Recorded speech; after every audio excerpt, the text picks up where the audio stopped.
அருள்மிகு ஸ்ரீ ஆருத்ர கபாலீஸ்வரர் கோயில். ஈரோட்ல இருக்க இந்த கோயில் ஒரு சூரியன் வழிபட்ட தலம்.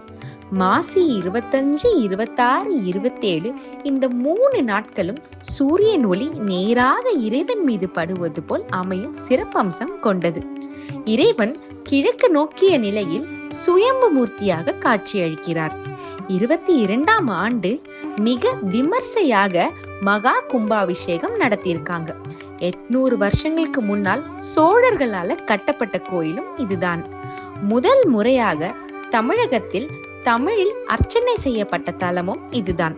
கோயிலை சுற்றி ஸ்ரீ நர்த்தன கணபதி, யானை உதித்த பெருமாள், சண்டிகேஸ்வரர், ஸ்ரீ சந்திர சந்நிதி, ஸ்ரீஜி ராஜேஸ்வரர், துர்க்கை மற்றும் 1008 லிங்கங்கள் கொண்ட சகசர லிங்கம் அமைந்துள்ளது இந்த கோயிலின் சிறப்பாகும். இங்க நேர்த்தி கடனா கடாயுனுக்கு அங்கவஸ்திரமும் அதாவது துணிய காணிக்கையா செலுத்துறாங்க.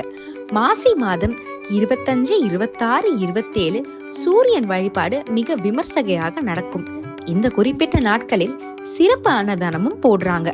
பக்தர்கள் நந்தியை வணங்கிவிட்டு ஸ்ரீ அருள்மிகு ஆருத்ர கபாலீஸ்வரருக்கு தீபம் போற்று வழிபாடு செய்து வந்தால் கல்வியில் சிறந்து விளங்கலாம், நெசவு தொழிலில் விருத்தி அடையலாம், திருமண தடை, குழந்தை பாக்கியம் போன்ற பிரச்சனைகள் தீரும் என்பது பக்தர்களின் நம்பிக்கை. தென்னானுடைய சிவனே போற்றி.